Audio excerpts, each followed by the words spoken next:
2020年以降、私たちは困難な時代を生きています。感染症の拡大、交通の遮断、戦争、人との距離感が変容し、それは連続した生に走る亀裂、裂け目のようです。本日は裂け目と文学というテーマで皆さんにお話ししていただきます。Since 2020, we are living in a very difficult time with the infectious disease, with cutoff of traveling, war, and people's distance perspective has changed. And this has made a crack in between people's lives, and it is like a tear. So today we are holding a talk about a disruption in writing. This is our theme today. フォーラムの司会進行は、京都文学レジデンシーの実行委員会の代表、吉田京子が務めます。同時に日本語から英語、英語から日本語の逐次通訳がつきます。通訳はマティウ・シルツさん、谷本彩香さんにお願いしております。The forum will be facilitated by the Kyoto Writers Residency Executive Committee's Director, Yoshida Kyoko. And from Japanese to English, and also to English from Japanese, we will be translating Matthew Schultz and Tanimoto Ayaka. また、感染症予防対策としまして、会場のドアを常時開放しております。イベント中の会話などは最小限に控えていただきますよう重ねてお願い申し上げます。それでは皆様、本日はどうぞよろしくお願いいたします。So today for the corona measures, we are having the doors open at all times, and also please refrain from talking while we hold this forum. Thank you very much. それではここからは司会進行の吉田さんにマイクをお渡ししてフォーラムの中身に入っていきたいと思います。吉田さん、よろしくお願いいたします。So now we'll pass on the mic to Ms. Yoshida, the director, to go on from the facilitation from now on. Thank you. はい、ありがとうございます。では、ここから私が司会を務めます。So I'll be the point on. はい、バニーさん、緊張してる。はい、皆さんリラックスしてください。maybe a little bit of, yes, the nervousness, but we'll keep relaxed. 皆さん、こんにちは。はじめまして。ご紹介に預かりました京都文学レジデンシー代表の、実行委員会代表の吉田京子です。Everyone, nice to meet you. Thank you for coming today. This is the Kyoto Writers Residency, and I am the executive director, Yoshida Kyoko. 立命館大学でアメリカ文学を担当して、クリエイティブライティングや翻訳などをやっております。In my specialty, first of all, I belong to Lismeikan University. I focus on U.S. writing or literature, also creative writing and interpretation or translation. 実行委員会の半ばで、今日総司会の沢西祐天さんは、龍谷大学で日本近代文学を研究するとともに、作家としても活動していますので、ここからは、大前さんとね、一緒に日本語文学の書き手として質問される側に回っていただきます。From here on, we actually have Mr. Sawanishi Yuten on our left. He is part and member of the executive committee, but he is also the writer himself, as well as the Japan contemporary literature researcher, as well as writer. So we will have him as actually one of the panelists from here on out.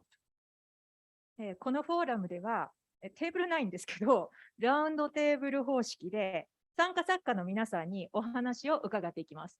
Even though we do actually not have a table, we will have a round table system and to ask questions to each panelist and have discussions. 全体で2時間という構成なんですけれども、逐次通訳が入りますので、比較的ゆっくりの展開となります。It is a 2 hours of actual forum, but since we will be having an interpretation in between, it should be pretty laid back. 最後には会場の皆さんからもぜひ質問をよろしくお願いします。We will be receiving questions from people in the audience, so please be ready. では早速、作家の皆さん、簡単に自己紹介をお願いします。お名前と、それから皆さんどこからいらっしゃったのか。So first, we would like to open up for self-introduction for all of the panelists. The question is your name, also where you came from. このどこから来たのかってね、これすごく簡単な質問に聞こえるかもしれませんけれども、実は答える側からすると、そんなに単純な話じゃないと思うんです。So, of course, this question, where are you from? This sounds like a very simple question, but as you can imagine, it can be something profound. じゃあ、向こうから行きましょうか。 So, 大 why 前 don't we さん start from the はい。end? いいですか？皆さん、こんにちは。大前青と言います。僕は日本に住んでまして、日本語で小説を、フィクションを書いてます。My name is Omae. I write a fiction novel here in Japan. 居住地自体は東京で、東京の荒川区っていう、住んでみて分かったんですけど、俳句が盛んな町に住んでいます。So, I live in a city in Tokyo called Arakawa. Arakawa. But after living there, I found out that it's very famous for poetry. なんだかそこら辺の町の掲示板とかに、プロの俳句作家の人とか、地域の小学生が書いた俳句とかが掲示されてたりして、なんかすごく、なんていうのかな、文学が近い町なのかなと思います。What I have come to learn is that it has a lot of essence of literature in the life of the city, as we can find some of the works of haiku from haiku artists around the city, as well as some of the works of the elementary school student haiku as well. 去年までは、9年ほど京都に住んでいました。Until last year, I had lived in Kyoto for 9 years. なんですけど、なんでしょうね。どこを拠点にするか、しているかと聞かれると、なんでしょうね。自分が書く小説は、京都だったり、東京だったりを舞台にすることはあるんですけど、そこまで土地と深く結びついてはいないかなと思います。So when we talk about base and where I belong, of course, my root goes back to now Kyoto and Tokyo. And of course, I do utilize these areas in the writing that I do. However, I am not tying myself so closely down or too tied down to the concept of space when I do writing. どちらかというと、いろいろな土地との交換可能な、ような感じで、なんでしょうね。土地性が薄いっていうか、翻訳できるかな。何でしょうね。実際の土地の名前は書いているけれど、匿名の土地を書いているような感覚があります。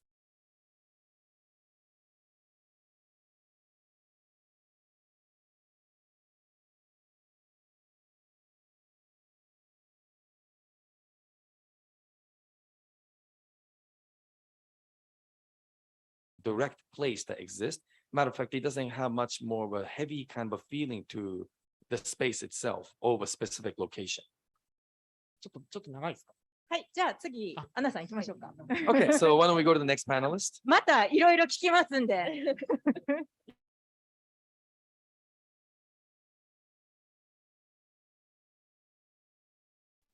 I was born in Prague in Czech Republic. So I come from Czech Republic, and in 2017, I came to Japan as a research student, and I've been living in Japan since then.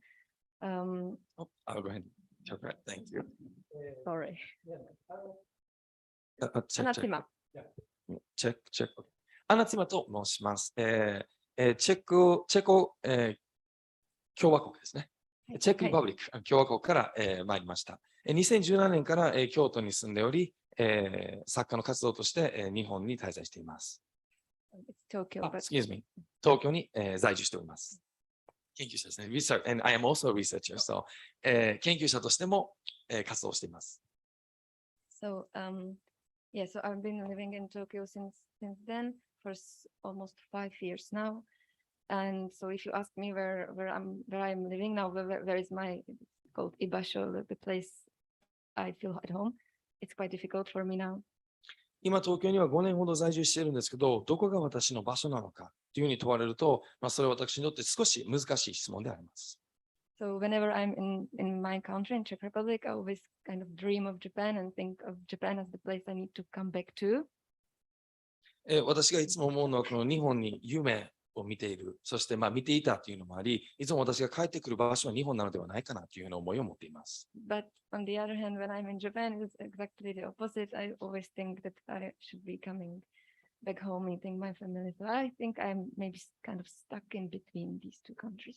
ただ、面白いことに私が日本にいるときは自分の故郷に戻らないといけないという感覚にも追われたりします。なので、こういった形での狭間というふうなところ、今日のテーマにも比例するかもしれないですけど、そういったところを私は感じながら日本で住んでいます。Nice to meet you. 皆さんとお会いできて光栄です。はい、では続いてエミリさん、お願いし So now, ます。 moving on to Emily. I'm Emily Balsheri. I'm from the US, the United States, and I've lived in Tokyo for 10 years and then just last month moved to Osaka. 私は、エミリー・バリステリと申します。アメリカから来て、そして日本にはこの10年間東京に在住していて、今は大阪に在住しています。I think that's it for me for now. もう私、ちょっとね、温まってきたらもう少し話聞きますからね。はい。 So 続 when いて things アルフィアットさん。 when things start to warm up, I'm sure we'll have more to discuss. Okay, we'll go to the next panelist. Sure. My name is Alfian Sa'at. I write short fiction and poetry as well as plays. アルフィアン・サットと申します。short Fiction. ありがとうございます。短い短編のフィクション。So the question of where I'm from actually has a very simple answer, but can also be very complicated. So I come from a tiny island called Singapore. It's so small, if you see it on a map, the letter S for Singapore is much bigger than the country itself. なので、どこから来たという質問に関してはね、いろんな捉え方があるんですけれども、具体的な場所で言うと私はシンガポールから来ました。とても小さな国ですね。で実際に、地図で見てみると、S という文字の方が、実際の国よりも大きいというふうな現状にあります。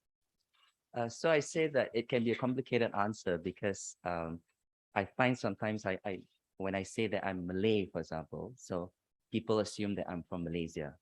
And actually the Malays are a minority in Singapore, but they're considered the original people of Singapore. We are like 14%. And the majority is the Chinese in Singapore who are 75%. なので私がシンガポールというところに行ったときに、先ほどすごく複雑だというお話もちょっとさせていただいてたんですけれども、シンガポールのことを話すときには、マレーシアから来たというふうに捉えられるときがあり、でマレーシアには、14% の、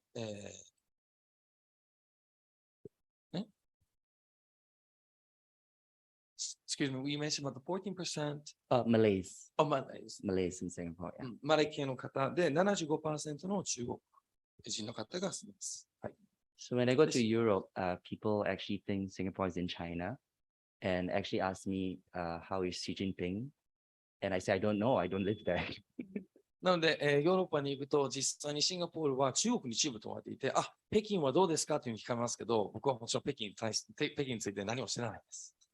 And if I tell them I'm Muslim, they become more confused and they think I'm from the Middle East. So it can be quite complex question what it means to be from Singapore. Thank you. で、実際にいろいろ説明をしていく中で、シンガポールから来てるっていうようなことに対して人がより困惑してしまうので、そういった状況の中で私は今まで生きてきました。ありがとうございます。はい、ありがとうございます。ねシンガポールのマレー系でイスラム系の作家ということですよね。では続いてユベール・アントワンさん、お願いします。Moving on to the next panelist. My name is Hubert Antoine, and I was born in Belgium. I'm a writer, a poet, and I don't like to say that I'm a Belgian writer. Maybe I will explain that one. Okay. ユベルト・アントワンと申します。ベルギーからやってきました。私は作家であり、そして詩人として活動をしています。I don't like to say I'm a Belgian writer because I don't bring all my country in my writings. I lived 26 years in Mexico, and the majority of my books talks about Mexico with Mexican characters and absolutely nothing from Belgium. But I'm writing in French. I'm writing in French. Okay. 私自身が、ベルギー出身なんですけれども、ベルギーの作家ですというような表現はあまりすることを好まないです。その理由としては26年間、私はメキシコに住んでおり、そして様々なメキシコの主人公であったりとか、本の中にはそういった内容が入ります。同時にフランス語でも書いているので、様々なこの文学や言葉の、融合というものが、存在します。なので、それをもともとベルギーの著者、もしくは作家というような表現をすることはあまり行わないです。That's my first time in Japan, and I'm very honored to be invited by this Kyoto Writers Residency, and thanks a lot to the organization. 今回は日本初めての来日になります。そして今回この京都、文学レジデンシーですね。このように招いていただいて本当に光栄に思います。ありがとうございます。ユベール・アントワンさん、ありがとうございました。Thank you so much. それで続いて、ポーラ・モリス、よろしくお願いしMoving on to the next panelist, Paula Morris. Tēnā koutou, tēnā koutou, tēnā koutou katoa. You don't have to translate it. It means hello. Thank you. Try to listen, yes. But we don't expect you to speak Maori as well. I'm Paula Morris. I'm from New Zealand, and I'm a novelist, a short story writer, and essayist, and I'm of Maori and English descent. 私は、ニュージーランドから来た、ポーラ・モリスと言います。ノベリスト、そして短編を書くことを、主な作家の活動として行っています。And like Hubert, I lived overseas for a long time. This is my first visit to Japan, but I lived almost 30 years in other countries. ユベルというように、私も、自分の故郷から離れて住んでおり、もうほぼ30年近く、外国で生活をしてきています。And in Maori culture, we have a word that means, the word is turangawaiwai, and it means your place to stand. マウイの言葉で今おっしゃった表現があるんですけど、自分のその位置、その場所に立つですね、という意味があります。So that's our concept of home, really. So I feel that New Zealand, and particular places in New Zealand, are my place to stand more than anywhere else in the world. So I feel that in New Zealand, that's my place to stand. ニュージーランドではそのマウリ系である、自分自身の背景を持った上で、そこに自分自身がいるべき場所というふうに感じています。はい、ありがとうございます。では続いて、サーニさん、どこから来たんですか？ Thank you so much. Now moving on to the next panelist, Mrs. Sawanishi, where are you from? 改めまして、沢西と申します。日本で小説家として活動しております。My name is Sawanishi. Nice to meet you all. I am here as a writer in Japan. でも、私、幼少期の頃にドイツで育ったことがあって、私の故郷のというか、私の魂の一部はドイツに置いてきたと今でも思っています。But I do want to share here that as a child, I used to live in Germany, and part of my soul, part of myself stayed in Germany from that point on. So I do have a connection with Germany from that. なかなかちっちゃい頃日本に馴染むことができなくって、それが再び心の平安を得たのが小説を読んだとき、ヘルマン・ヘッセのドイツ文学に出会ったときに、ここに自分のふるさとがあるなというふうに思いました。So to this reason, I couldn't really find a home here in Japan until I actually read some of the works by Hermann Hesse. I was able to find myself a peace in my heart. なので、自分のベースがどこにあるのかと聞かれると、日本でもあり、ドイツでもあり、それからやはりフィクションの、世界というのは自分のベースなのかなというふうに思っております。So to me, this question about where are you based? Of course, part of me is here in Japan, part of me is in Germany, and also part of me is in the writing of fiction that I love to do. はい、ありがとうございます。全員の紹介するのにこんだけ時間がかかるって感じなんですけども。So thank you so much. As you saw, to take this long for everyone's introduction was a little bit unexpected. 続いて今度も全員に質問なので、パキパキいきましょうね。So we have questions for everyone, so we'll go in good tempo. いや、それでは皆さんの作家としての一日ね、まあ、典型的な一日がどんな感じなのかっていうのを簡潔にちょっと紹介してください。So we would like to ask all of you what your daily kind of routine is like for writing. じゃあ、これは希望者からいきましょうか。 Maybe 全員 we 回り could ますけ ask ど。はい。 someone who wants to talk about their day. Everybody will. じゃあ、大前さん。僕はですね、決まった時間に書くとかではなくて、1日に、2400字書くと決めています。それだけかなという感じです。So I don't have any kind of specific time schedule, but I rule that I would write 2,400 words a day. Letters, yes.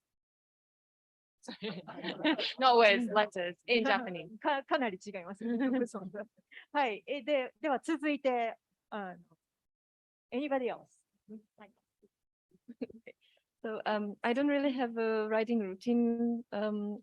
I like to write at night when it's possible, but it's not always possible because you have to keep up with your other daily activities. So ideally, I translate in the morning, and then if there is a time, I write. いつもまあ書きたいとは思っているんですけど、いつも書けるというような状況にないこともあります。で、私自身は実際にまあ翻訳などをまあ午後に行い、そして時間があり書くことができれば、晩に行うというようなことを、心がけています。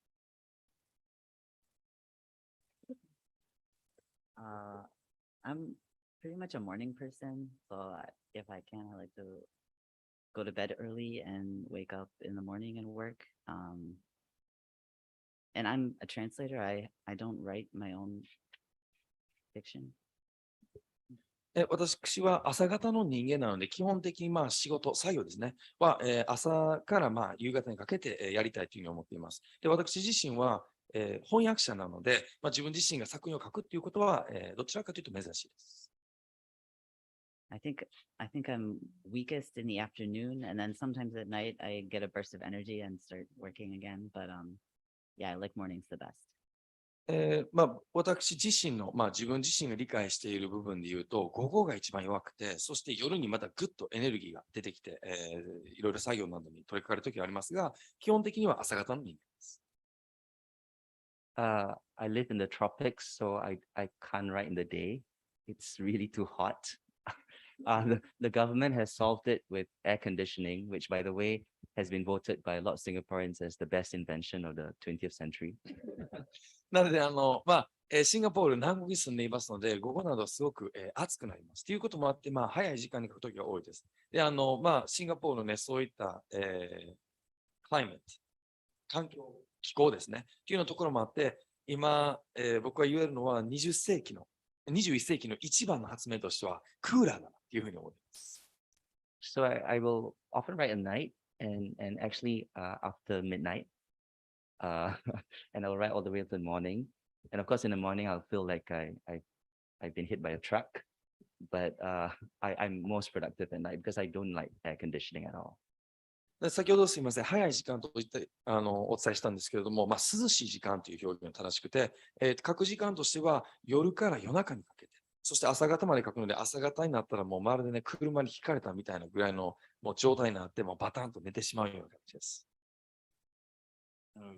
As far as I'm concerned, I don't have any routine. I can't write in silence. I need life around me. So I like to write when it's a little bit cold and when I feel a little bit angry. That's my best moment for me to write.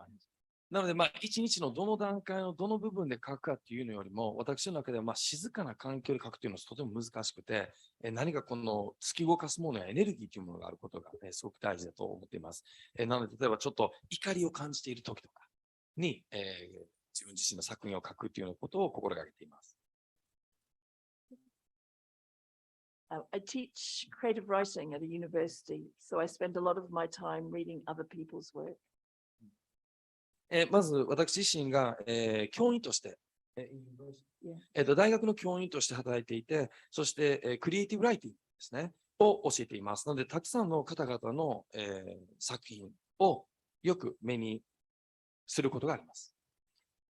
So I really rely on things like a residency like this to get work done. And also late afternoon is good for me. I'm a cocktail hour writer. なので、そういった私の、なんていうんですかね、仕事のこともあるので、このようなレジデンシーというのが大変助かるなというふうに思っています。で、書く時間としては、ここ、カクテルアワーですね、のライター、として皆さんには思っていただけたらいいかなというふうに思います。私は全く逆で、孤独な時間が欲しいんですけど、朝しか孤独が許されないので、朝に書いてます。Okay. So I'm the opposite. I like to be alone. So in the morning, be alone in the morning and write. はい、皆さんありがとうございます。みんなそれぞれやね。ねそしたら、ここから今回のテーマである裂け目と文学のトピックに入っていきましょう。Thank you very much. So it's very interesting to hear everyone's routine. From now, we would like to talk about the theme, today's theme, writing in disruptions. 皆さんがまずは日々の生活で日常的に経験する裂け目って何ですか？これ全員に聞かないので、手挙げて。何人か。So we would like to ask to you guys. Oh, first of all, we're not going to be asking this to everyone, so we want you to raise your hand. The next question on the main topic, which is in your daily life, what is your experience of disruption? Emily. Emily, yes. I think especially Twitter drama. I think looking at Twitter and finding something and getting really angry always derails my day. なので、裂け目っていう質問なんですけど、私からすると、ツイッターのドラマですね。ツイッターを見たときに出てくる、すごく、なんていうんですかね。すごくいろいろな、感情であったりとか、状況というところを応じて、僕自身がその怒りを感じてしまうというところです。これが私にとっての裂け目です。他の方どうですか？ Any others? Anna. So I'm living very close to high school, and whenever I try to focus and write, there is a running competition around the school happening, and there is a girl screaming the numbers and times aloud. So that's a little bit disturbing. 私にとっては、私は実は高校の近くに住んでいるんですね。それがあって、もちろん、登校時間であったりとか、そして、生徒さん、女の子の叫び声であったりとか、いろんな音が、すごく自分自身の気を紛らわすものとしてあるので、それが私にとっての裂け目ですかね。Others. Okay. So, そしたら、もうちょっと、大きな裂け目についてどうですか？皆さんの人生の裂け目。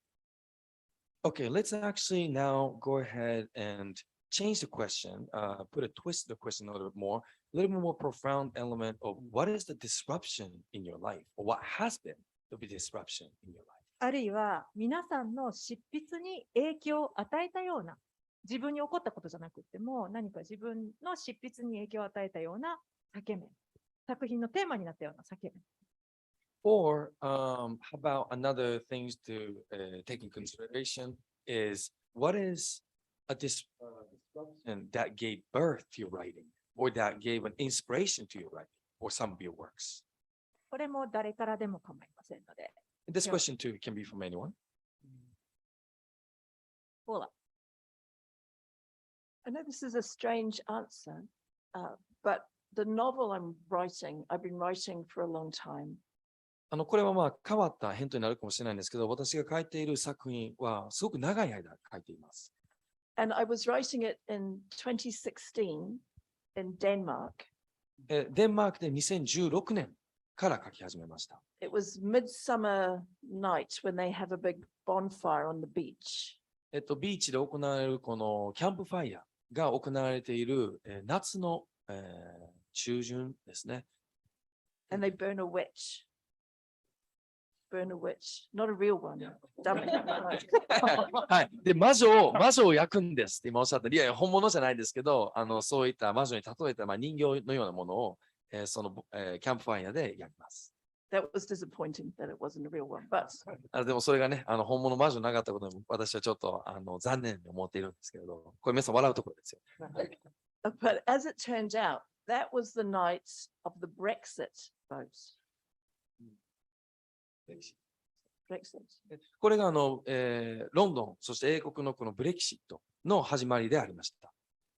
And at the time, nobody I knew thought Brexit would happen. そしてその時は私の知っているどの人も、ブレキシット自体ですね。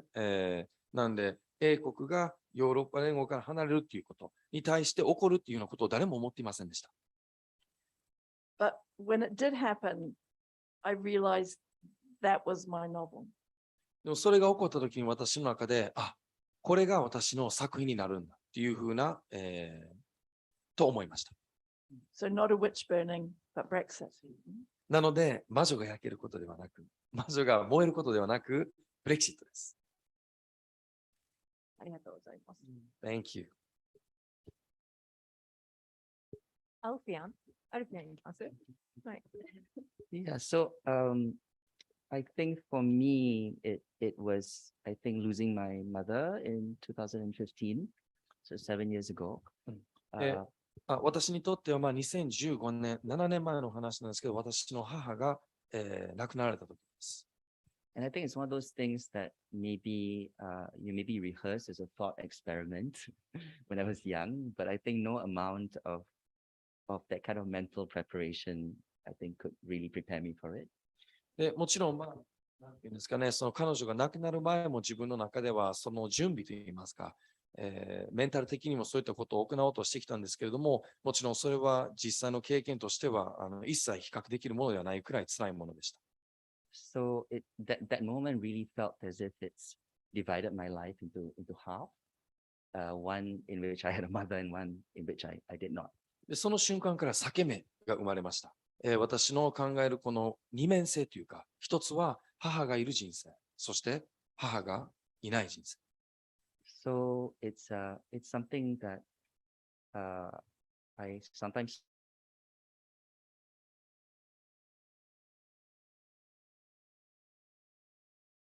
profane it in a way. To what? To profane it, to make it banal.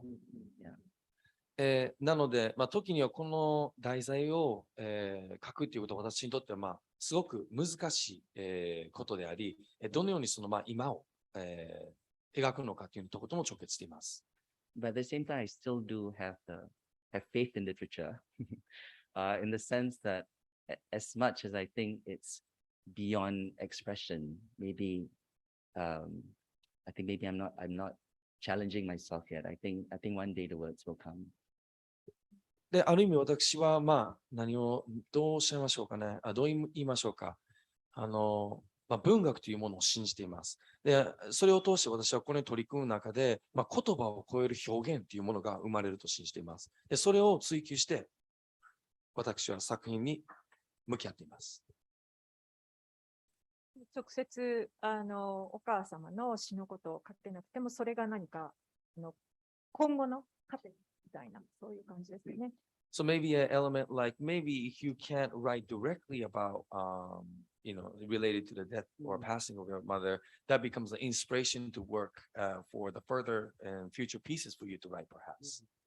Although I do feel that relationship between life and art, sometimes there are certain things in life which you feel art almost cannot touch sometimes, and maybe you have to leave it alone for a while before you approach it.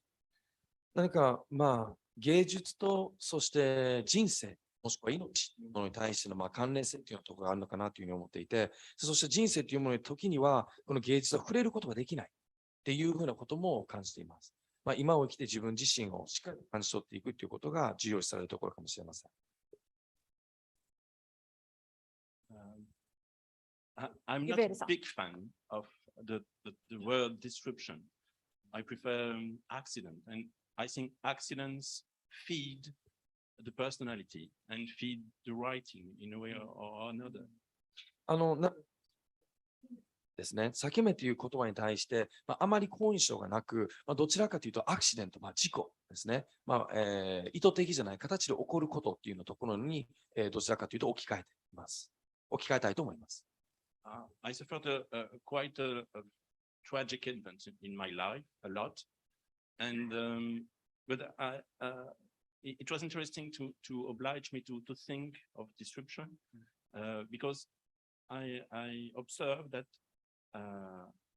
I put a lot of the tragedy of my life in my poems, but absolutely not in my prose.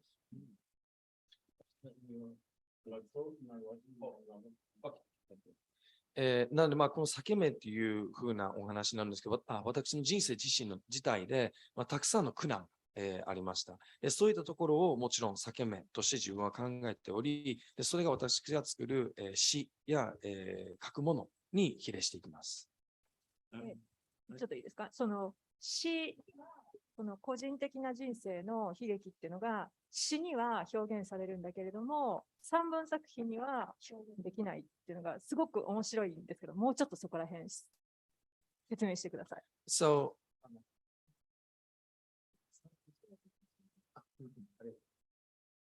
so it's really interesting that that part of disruption, as you just expressed, does exist in your poetry, but not so much in your other works, larger works or longer works. And maybe you can talk a little bit further more about this because this seems very interesting. For example, in March, when the Russia-Ukraine war started, the first day I automatically wrote a poem, express my feeling about this tragic event. なので、まず、3月にですね、このロシアでの今回のこの戦争というのところが始まったときに、ものすごい悲しい実態、そして現状だなということを思い、詩を作りました。But I lost my wife 4 years ago, and I couldn't, or I don't want to write about it in anything. Well, no, in poems, yeah, but not in a big. I don't want to express myself in a big, sad literature. ただ、もう一つの裂け目として大きい一面としては、私の妻が4年前に他界しました。で、そのことをまだやはり詩に反映させる、書くっていうことができない状況で、ただ同時に、すごくこの悲しい現状や自分のそういう悲しい気持ちっていうのところを、書くというふうなところを持って行いたいというふうにはまだそういう思いには至っていません。So maybe there's a distinction between me as a poet and me as a writer. Me as a poet is more the feeling matters, and the writer is obliged to write about something else. なので、私の中でその二面性が存在するかもしれないなというふうに今考えています。その感情であったりとか、自分が日常で感じるふうなことっていうのところが詩に入っていき、そして作家として、もう少し散文、はい、っていうふうなものを描くときには、また違う一面の自分がいるのかなというふうに思っています。このことについて、なんていうんですか、皆さん、いろいろなね、フィールドで活躍されていると思うんですけれども、ユベールさん今、詩で表現できることっていうのと、小説やエッセイといった散文で表現するのとにちょっと違いがあるっていう話だったんですが、皆さん、自分が翻訳しててとか、エッセイ書いててとか、短編、長編とかでこう違うみたいな、そういうのありますか？So we wanted to open up this question from Hubert's commentary to the team or to the panelists. He mentioned about how depending on the situation, depending on what you work on, for example, in his case, it's poetry, and of course, a different kind of writing, if it's essay or novel. For those who work on translation or novella, longer pieces, short stories, does this kind of a situation occur for any other of you here as panelists? お前さん。僕は、小説を書いたり、あと短歌も、書いたりしているんですけど、短歌っていう詩ですね。で、なんていうのかな。作品のその抽象度が高ければ高いほど、何か遠くにあるものと漠然とつながっているような感覚があって、一方で、小説っていう、なんていうか、具体性というか、読みやすければ読みやすいものほど、近くにある、目の前にあるものと具体的につながっているっていう感覚があります。So when I work on pieces, kind of like tanka poems, right, which is one of the things that I write, I have this feeling of kind of working on this abstract work of something that is not so close, right, something that's out there beyond. However, when I am writing on actual pieces, long and novels and such, I tend to lean towards writing on ideas of something that is very close to me. うなずいうなずいてる姿が見えるんですけど。 I can see you nodding. ちょっと、振られたんですけど、今何も思いつかなくて。So I was chosen, but I'm kind of left in blank right now. 私は、小説家としての活動と、あと研究者として活動しているっていうのがメインになります。So I work as a researcher and also as a writer, first of all. でやっぱり研究者としては、正しいこととか、客観的なことを記述していこうっていうことを、常に心がけて活動しています。So of course, as a researcher, I try to be as on point and as specifically to the answer, and also to be able to view things objectively.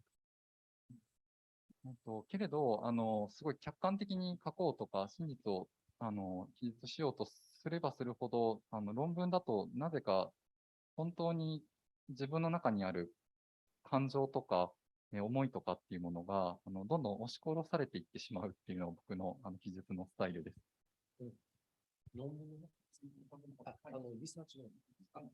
So when I'm working on the research papers, a lot of the feelings, which could be lengthy, then a lot of my feelings or my emotions tend to be expressed in doing so. 逆に小説の方だと、フィクションって、嘘を書いているんですけれども、現実では起こらないことを書いているはずなんですけれども、やっぱりそちらの方が、なぜか自分の本当の気持ちっていうのが溢れ出してきて、文章として形になっていくっていうのを、いつも対比として経験しています。But experience and what I find intriguing is that when I am actually working on novels, which are fiction, so the things that aren't true, however, what seeps in from me is the true feelings of who I am in it. Yeah, we can also add like that distinction between poetry and prose for me, especially with lyric poetry. I feel that's something where the exploration of the self is very profound. And also, I think with poetry, there's that resistance against death as well. There's something about mortality, I feel, when I'm writing a poem. なるほど。なので詩を書くとき、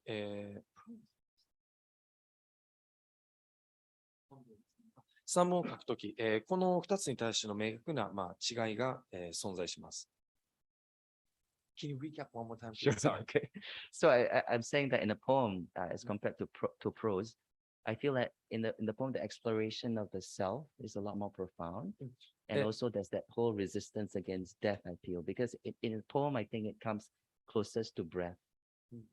なので、詩を書くときは、まるでこの息をするかのよう。そして、自分自身の人生のさまざまな表現や一面というのところが流れ出すようなものとして存在します。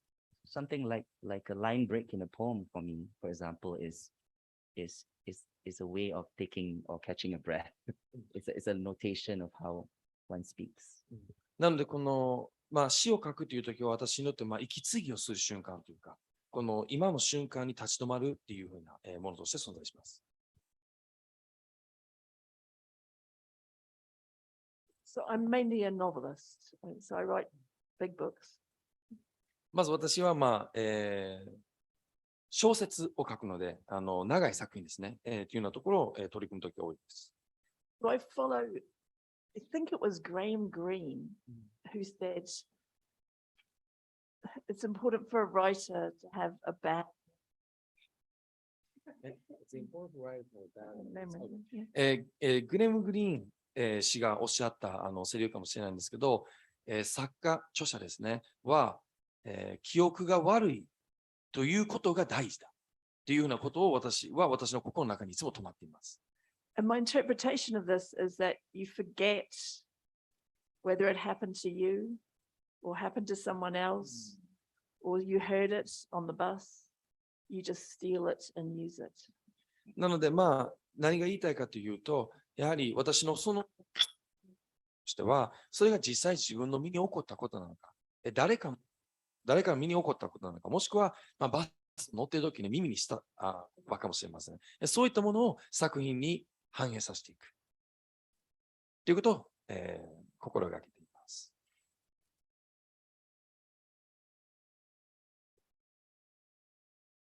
Thank you. ありがとうございます。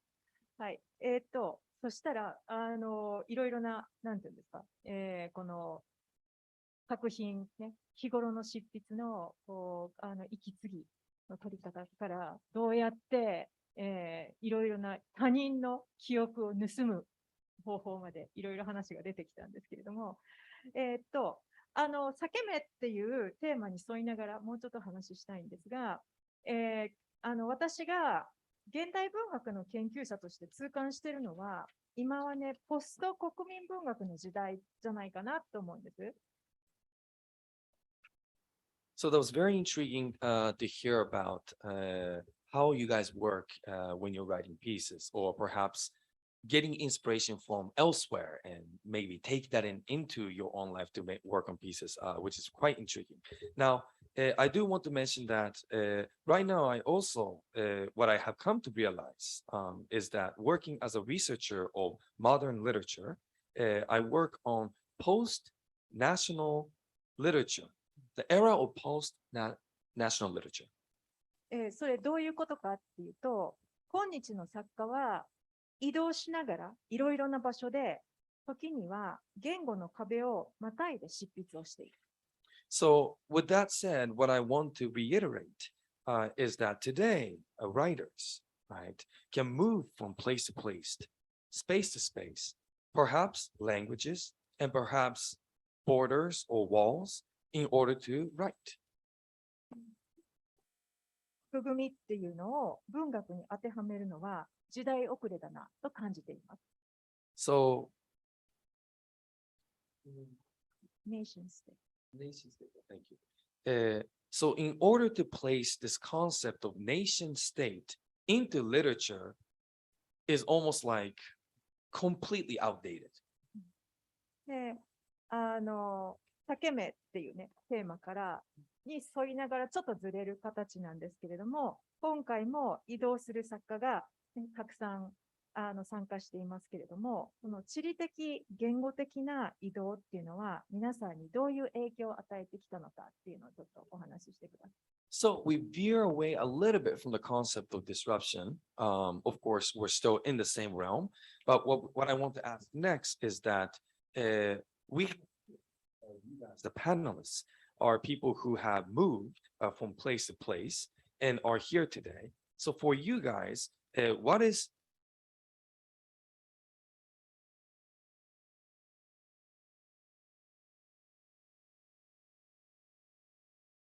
and in your works? アンナさんどうですか？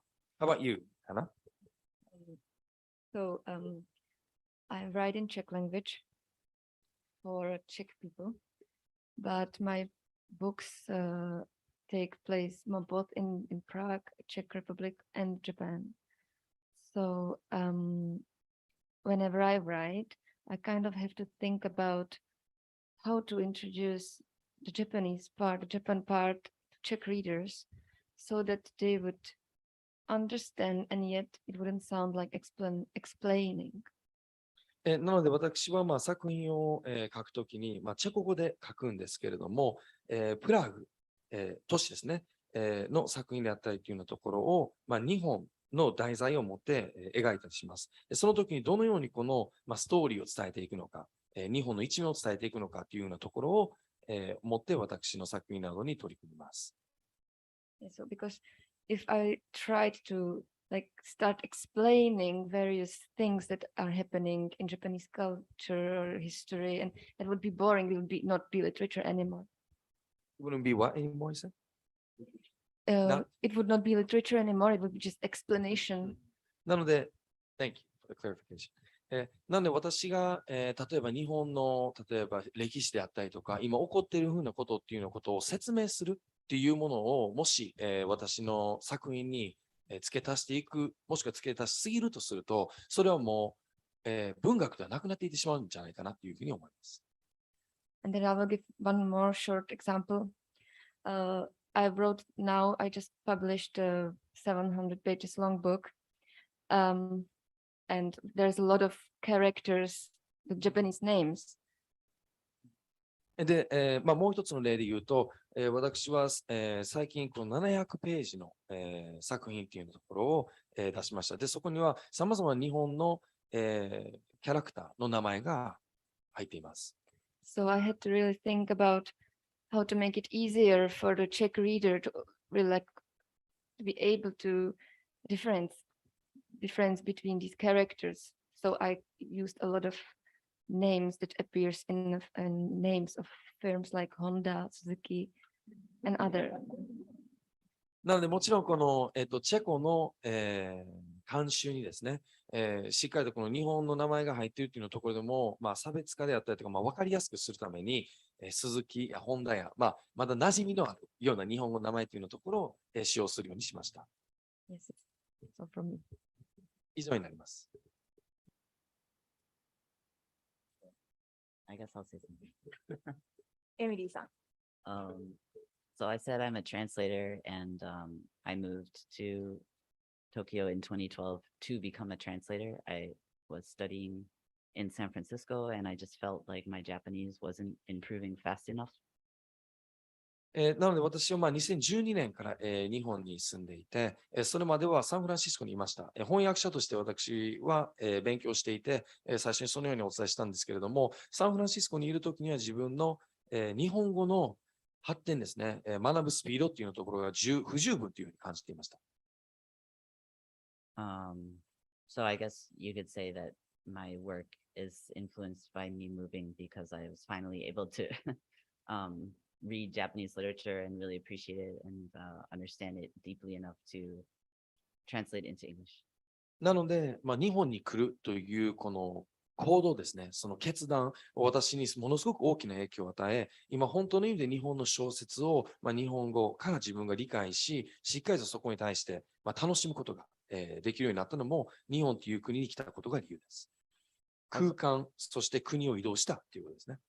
Also, what's interesting is that, so I was a big fan of Murakami Haruki in the United States in college, and some other, but mainly his works I was reading a lot. And then when I finally was able to read in Japanese, of course, there's a whole world of other authors that are just as important, if not more important. And so I got really hooked on Morimi Tomiko and Omae and so many other authors, which has been really great.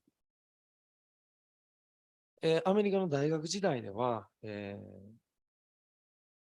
村上春樹の作品などを読んでいました。もちろん他の作品も読んでいたんですけれども、村上春樹の作品にすごく感銘を受けていました。ただですね、日本に来て、そして言語を学び、より深くな学び、文化を学んでいく中で、様々な実際他の、作家たちの作品というのところを読めるようになったときに、いや、これ村上春樹より重要、もしくは村上春樹ほど重要。いや、それ以上重要なんじゃないか。それ以上いいんじゃないかっていうような作家の、方たちをたくさん、自分自身で発掘していくことができました。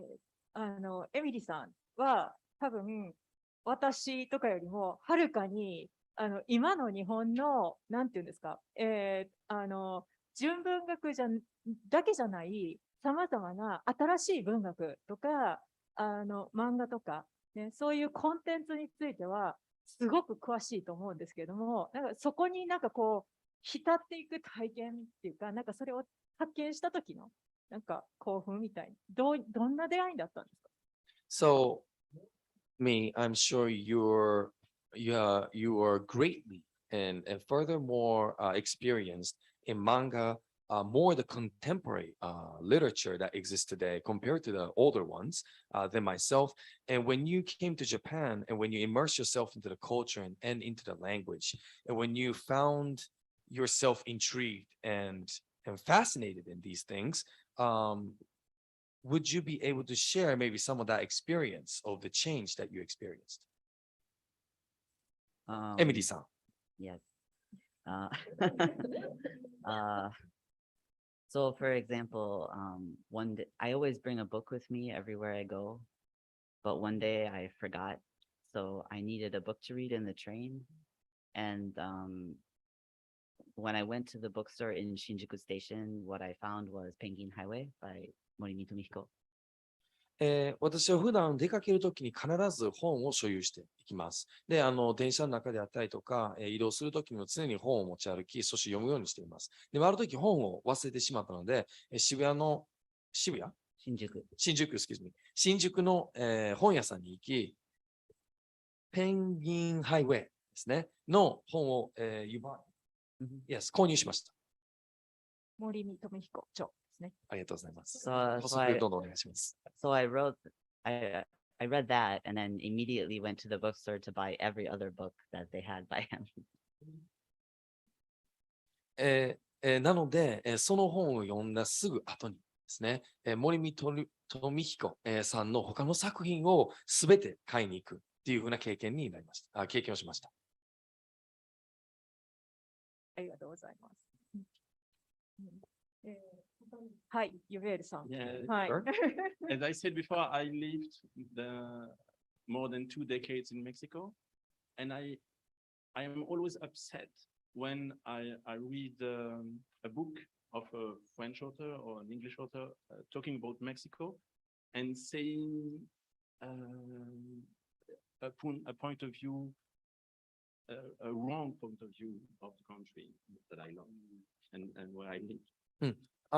先ほども私がお伝えしていたように、メキシコには24年以上ですね、正確に26年、在住していました。でその中で、今自分自身が、フランスの作家がメキシコの、内容について物事を書いたり、表現したりすると、私がそれほど長い間進んでいたからこそ分かっている文化的背景や、真実からそれたことを伝えているというようなことに対してすごく私は違和感を感じています。That's the danger of the residency or scholarship for writers, because we would like to talk about the beautiful country example, Japan. And I'm sure I will be only talking about exotic matters. なので、それがレジデンシーの部分である、ものすごく重要視されるというか、危険な一面でもあるんですけれども、ここ日本に、今回来た中で、しっかりとした内容を捉え、そしてそれを、作品に反映していくっていうようなところを、重要していきたいと思っています。Talking about difference is not talking deeply.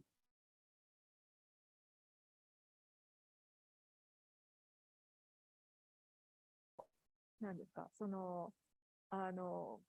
のまま作品に変えちゃっては、書くことにちょっと抵抗があるっていう感じですかね。はい。So maybe just the experience of being here in Japan and then, like whatever that you take in and to just go ahead and use that as the element to write your work may not be exactly what you're looking for. Perhaps? Again? So whatever that you okay, so I think we can move on. She was just paraphrasing, what I was saying. So yes, thank you. Paula. There was something you said, Kyoka-san, about a post-nation state. And it's true that many writers travel and live in different places and speak different languages. However,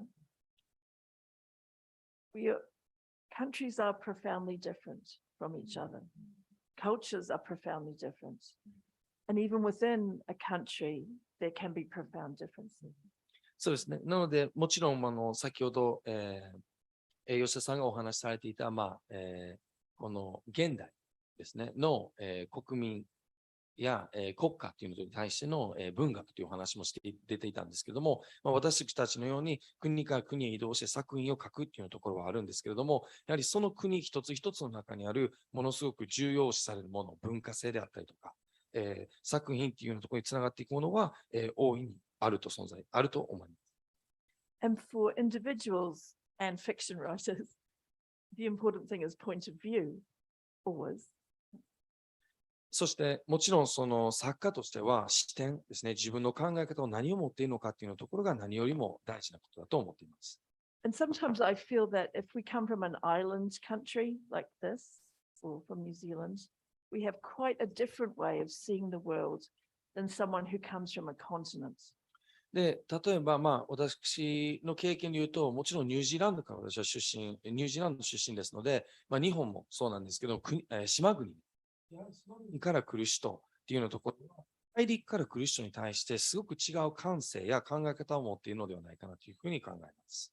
And not to keep talking about Maori culture, but we have a myth, a story about going up to heaven and bringing back the 3 baskets of knowledge. で、マオリ文化のことを常に話し続けるわけではないんですけれども、すごく私の心に残っているお話があって、天国へ行き、3つの知識のバスケットを持って、この地に戻ってくるというお話があります。And what was left in the heavens was 1 basket, the 4th basket. It wasn't brought to earth. And that's all the things that we can't know. そして、その3つ持ってきた、天国から持ってきたバスケットに含まれていないもう一つがあるんです。でそのバスケットは天国に残されていて、じゃあそれは何かというと、私たちが知ることのできないもの。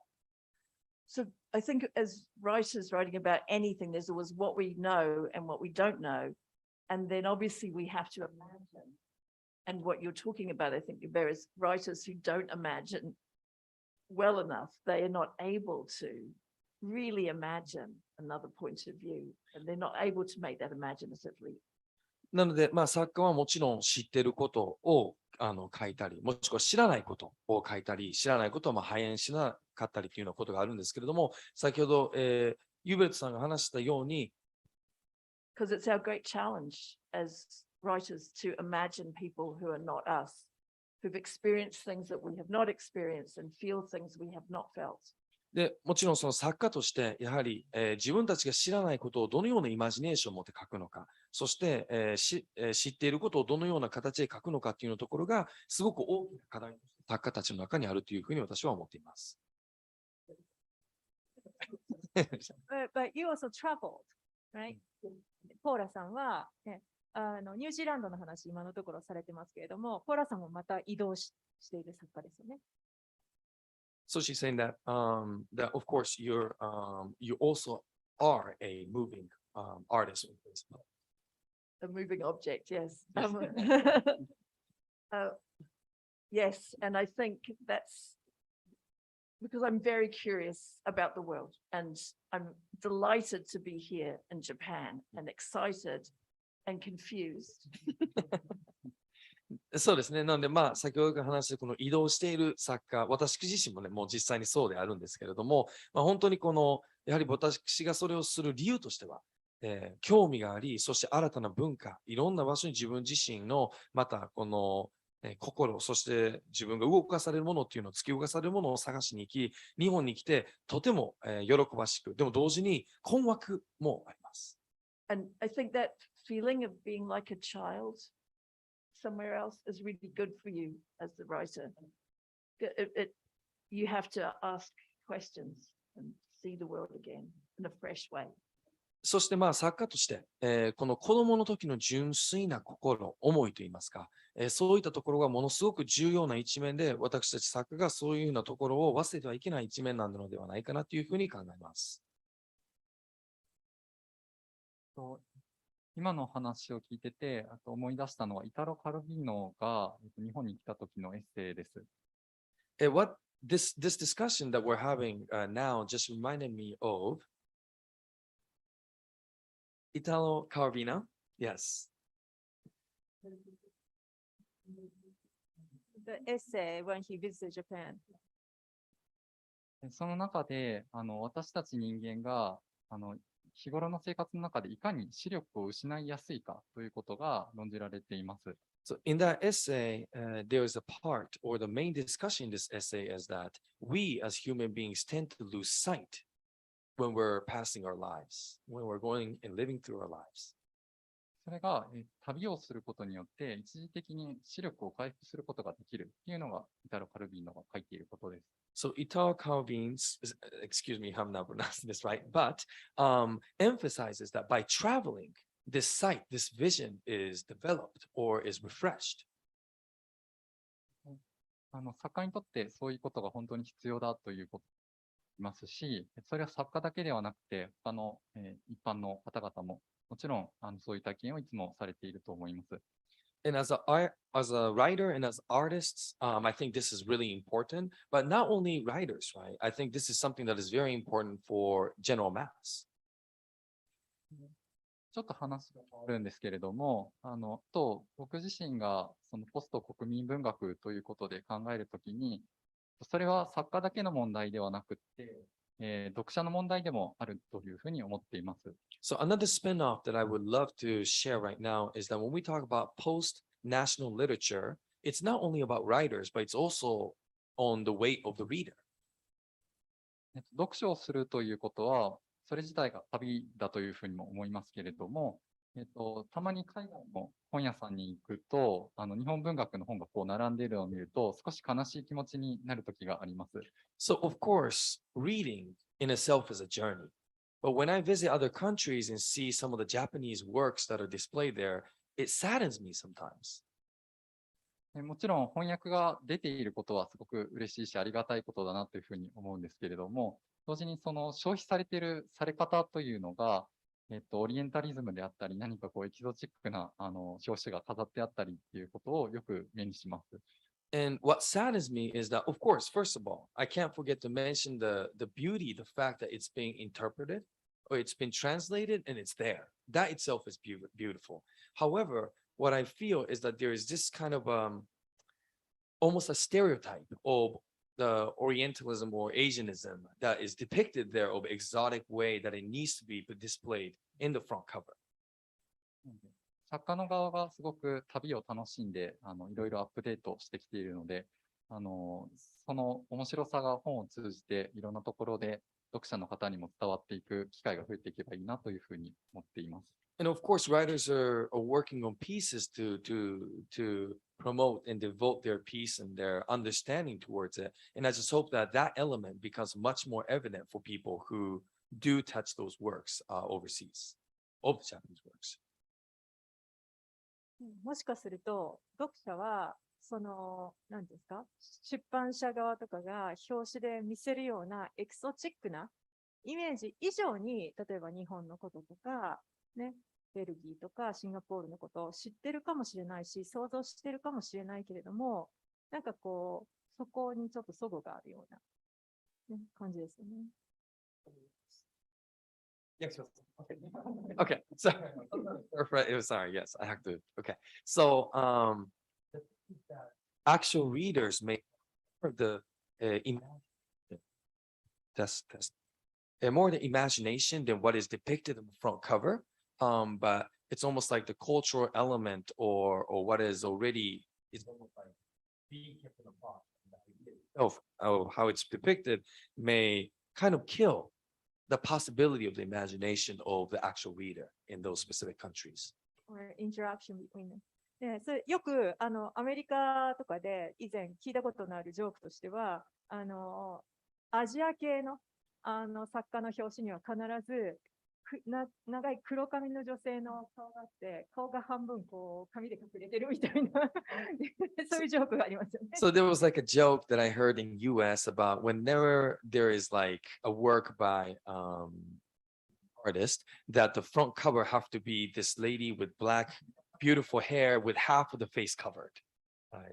The imagery that is depicted. で今回皆さん昨日到着して、で、今朝、顔合わせしたっていうね、感じで出会ったばっかりなんですけれども、So I know you guys came in yesterday and just met each other today, right? で、事前になんかお互い聞きたいことありますかとかそういうことを聞いてたら、皆さん結構なんかいろいろ聞きたいことあるっていう雰囲気だったんですけど、So we've asked questions, saying if we want to ask each other questions, and there were many questions that were raised. ねここで今までのディスカッションの、文脈で紹介したいのが、例えばポーラさんの質問で、皆さんどうやって場所の雰囲気っていうのを作品の中で表現しているか。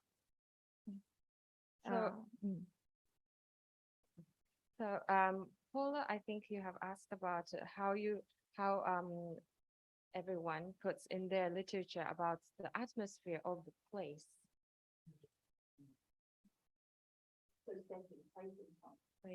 How do you create a sense of place?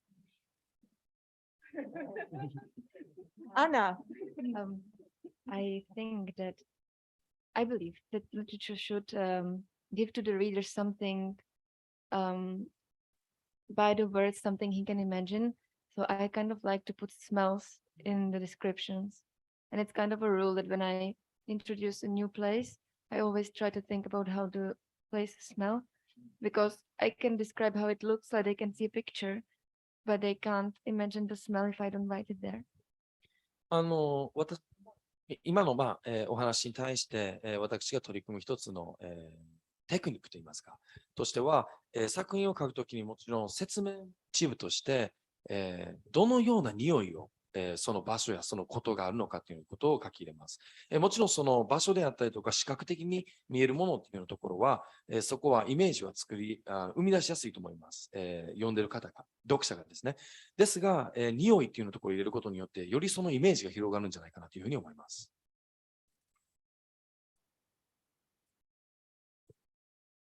大前さん。はい。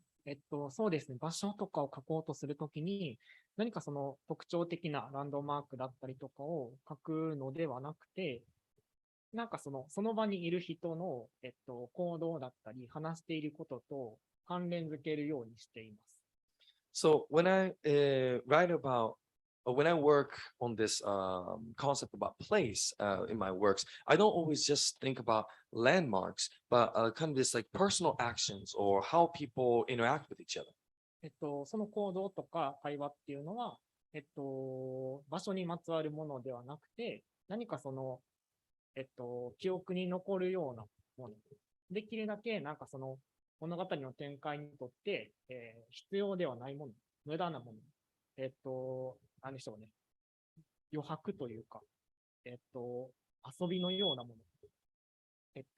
そういうのを書いて、何でしょうね。登場人物たちとかが、読者とかが、そういえばあそこにこういう人がいたなっていう、人だったりを思い出すことと、なんか関連付けさせるように土地を書くこととかは多いかもしれない。So, okay, let's put it this way. So, not related to really space when we do stuff, when I do write on my works, but it really comes down to the memory itself of the people or through the dialogue or discussion that is held there. And it's almost like a playful manner of what we can do in literature, I believe. It's almost like using a negative space in order to create it. And of course, which again causes an element of imagination for people. So, Alfian. yeah, so I feel that as a writer, you don't just provide an objective description of a setting, but you also try to direct the reader's attention to things that we might ordinarily miss. So I think yeah. なので、実際作品に、客観的に場所っていうふうなところだけにとらわれるのではなく、So I think as urban dwellers, especially, we are so alienated from nature. It's very important for me if I'm going to write about a certain scenery to really name what the trees are, because a lot of us have plant blindness. Plant blindness, so we can't recognize plants. Yeah. 例えばその自然の一面、例えば木のチャックを、入れるっていうようなところなどを、私は一つの、手法として取ったりもしています。で、plant blind 見えない。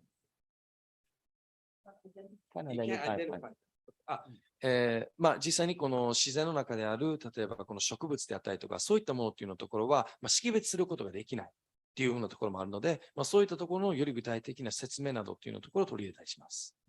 So, I mean, even things like what bird is making a sound, where's the wind blowing from? Is it the monsoon, for example? Yeah. 例えば、その、どういった、鳥が鳴いているのかであったりとか、どこからこの風が来ていて、マンスーン、大雨ですね、台風とかになっていくのか、などような説明を取り入れます。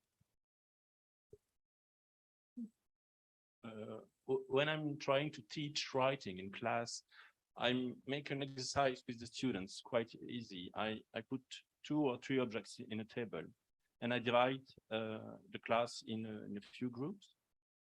まず、どのように、書くのかですね。作家としてのこの活動というのところを始めるというところの中で、私たちは生徒に、このような形で、取り組んでくださいという一つの、エクササイズをやります。それはテーブルの上に3つのものを置いて、そしてそれをどのように書くのかというところについてお話していきます。One of the objectives is a cloth, and I ask them to describe as they want. And after that, they read what they are reading, what they were writing, and we discuss what is the best description. And if we want to put an intention, at the end of the class, I put a knife under the cloth, and it changes everything of the way of writing. You say cloth or cloak? Cloak. Which one? Cloth. Cloth. Okay.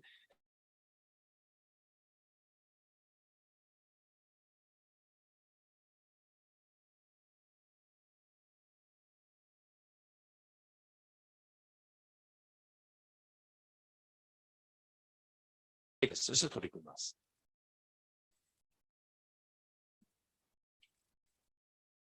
私普段は土地を書くのがすごい苦手な作家なんです。Usually I'm not, okay, writing about space is not my forte. だけどどうしても書かないといけないときとか、有名な地名であったり、ランドマークを出すときっていうの出てくるんですけれども、But there are times, of course, that I do have to write about space when there's a specific landmark or a popular space, a famous space that I am working with.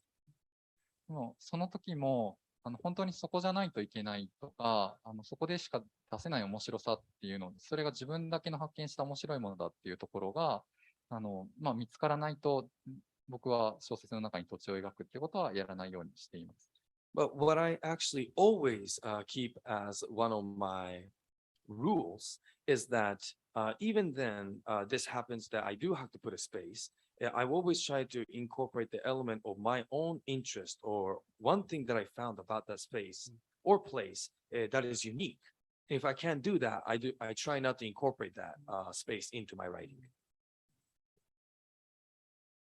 場所、ね他に何か。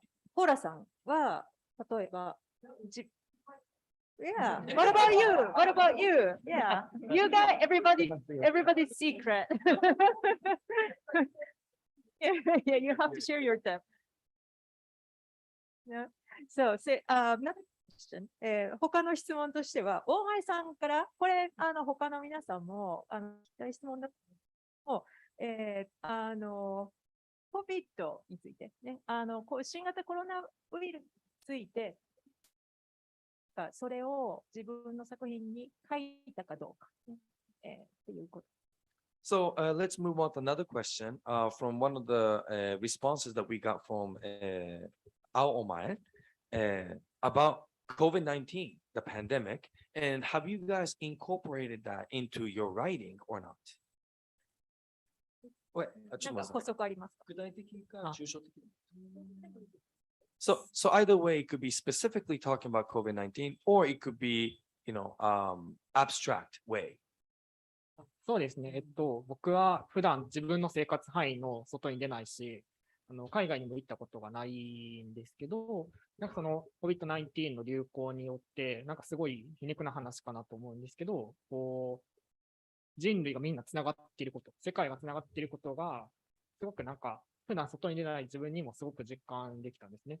なんかそういう世界的な危機と、皆さんの仕事について、なんか、世界的な危機を皆さん自分の仕事とかに、どう扱うか、どう関連づけるかみたいなことをよければお聞きしたいです。So I would like to expand this question with a little bit more depth. Usually I don't try to step out of my, how should I say, my comfort zone in a sense of where I live and what I write about. And I actually haven't left Japan. So even then, but what this COVID-19 pandemic taught me was that we as human race, human being, are connected as one. And because of this experience, I wanted to open up the question to everyone to see if that element is something that you feel as well, and if it affected in your writing or not. I just want to say something really quick, which is that Omae is really good at writing about the pandemic or incorporating it. He doesn't really write about the pandemic, but in the works he's written since it started, it's always there. Like the characters will be talking and with their masks on or something like that. It's very subtle in a way sometimes, and I think he does it really naturally. ちょっとこの質問のところに、意見として入っていく前に、一つ補足として私がちょっとシェアしたいところとしては、大前さんの作る作品っていうようなことの中で、このコロナですね、になったこの状況というのところの取り入れ方がものすごく、巧みだというふうに思います。それは何かというと、直接コロナバーンみたいな感じ、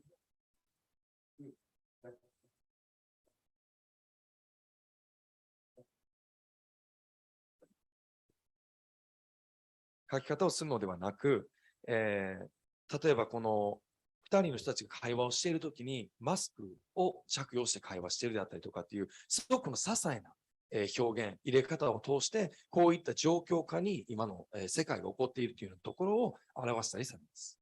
それがすごく上手だというふうに私は今までも作品を読んでて感じてきましたということをちょっと先にシェアしたいなと思ってました。はい。新型コロナウイルス、書いた、書かなかった、あるいはなんかそれからインスピレーションを受けてこんなことやった。So, again, we would like to bring back the question, did you write about COVID or maybe an inspiration related to this experience that happened to the world phenomenon? It's a really interesting question because my first thought was no, but then I realized that's not true.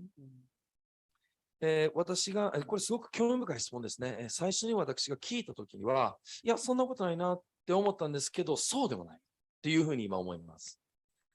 So, in the most obvious way, I have written some non-fiction over the last 2 years, and COVID had to be part of it because I was traveling within New Zealand to do research on writers and kept having to be restricted because of COVID lockdowns.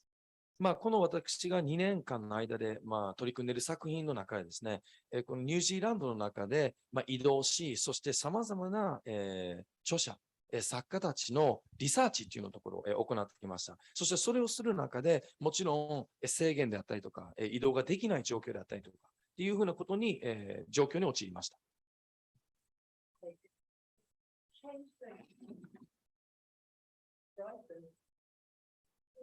I've been able to take part in a festival in South Africa, and I've been able to hear a Japanese writer interviewed as part of a live broadcast. That never would have happened before COVID. Before COVID, you had to go to places, and now there's a sense that we can communicate directly. 一つのでも利点といいますか、で起こったこととしては、ある意味その国境というものがなくなったというような状況ですね。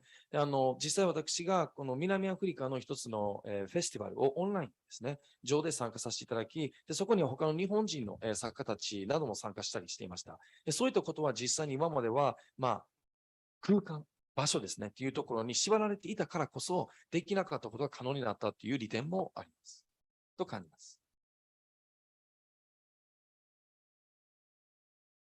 Yeah, actually, I wrote a very short piece as a short play, which is called A Cough in the Theater.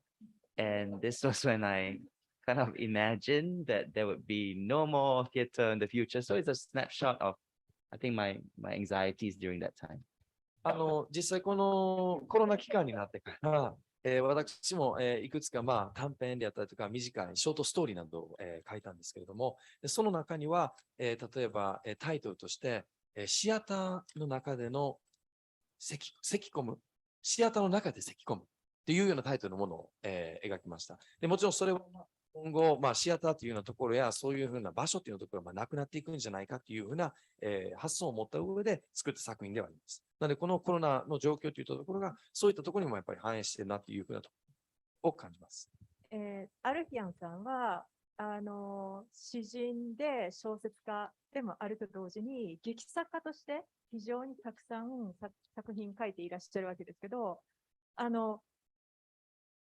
デミックと小説っていうか、その活字文学の関係と、パンデミックと演劇の関係っていうのはちょっと違うと思うんですよね。ね、その2つを生きてきてどうでしたか？So, many of you guys may know that Alfian has been writing short stories, long novels, as well as theater art.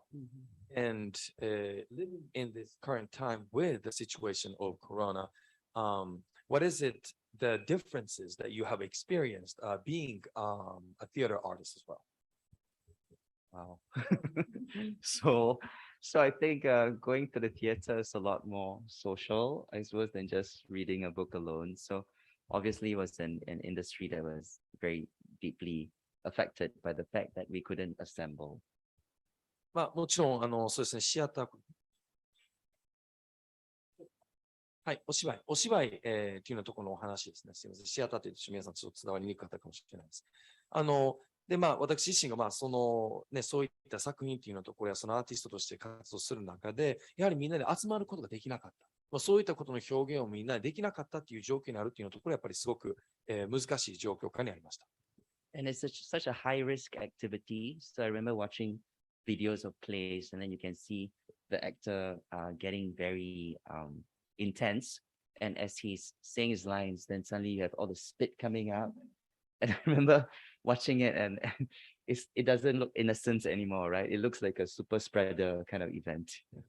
そうですね。なので、もちろん皆さんも、イメージいただけるかと思うんです。そうですね。想像していただけるかと思うんですけれども、この演劇っていうことの中で、やはりね、このコロナの中ですごく、変化があり、で、例えば、その、一人の俳優が、この感極まって、自分の役といろんなことをガーって話すときに、唾がたくさん飛んでいたりとか、でそういった状況の時に、もちろん今までと違う形の感覚や、その感染するんじゃないかみたいなところの、恐れっていうようなところは今までなかった感覚として存在しますね。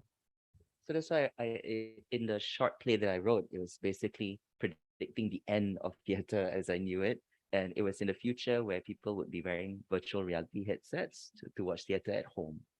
なので、その私が、作った作品の中では、もう劇場がなくなるというような、さっき言ったシアターと言ってましたけども、劇場がなくなる、状況に最終的になり、皆さんがバーチャルリアリティですね、このバーチャルの、ゴーグル、バーチャルのゴーグルをつけて全てを鑑賞するというような、はい、ありがとうございます。ここで残り30分となりましたので、会場の方からちょっと、質問を受け付けたいと思います。Just almost 30 minutes. So we would like to questions from the audience. If you have any questions, audience here today. 手前、それから後ろに行きます。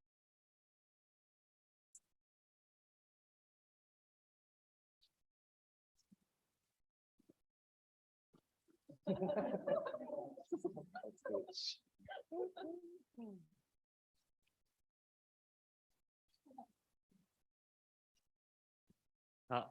こえてる？まずはありがとうございます。いろいろと話して面白かったです。by the way, I'm going to translate myself, so it's okay. で、その中でですね、ちょっとお聞きしたいと思ったのが、ユベールさんが、知らないところに行って、ちょっと言っただけだと、表層的なことが終わってしまうという、そういう話だったんじゃないかと思うんですけれど、で、一方で、サレーさんが、気候というか、どっか行って、神聖な目で見る話があって、作家に必要なんじゃないか。で、この2つは、一見矛盾しているところもあり、でも2つとも非常に道理があることだと思って、この2つを、2人、もしくは他の方々が、どういうふうに調停するっていうか、考えるかっていきたいと思います。So, my comment is on Sawanishi and Hubert. So, I think first, Hubert mentioned that, like coming to a different place and, experiencing it for a short while, that could be a bit, superficial and something not worthy, shall I say, But also, somebody mentioned about, visiting a place and looking at a place with a new eye, with freshness. And so, although, these two mentions are a bit, contradictory, I do believe that they both have a point. And in a way, writers, that's what, you have to kind of like negotiate or balance or dichotomize or whatever, So I'd like to ask, how would you deal with these two a bit contradictory things? Thank you for your question. I like the way Paula said traveling is for the writer put a child view, as you said, something like that.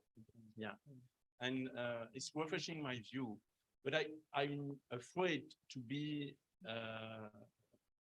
to see only the difference between my ordinary life here in Japan, and just say, as you said, you can only what you said only evidence, or only things not very interesting.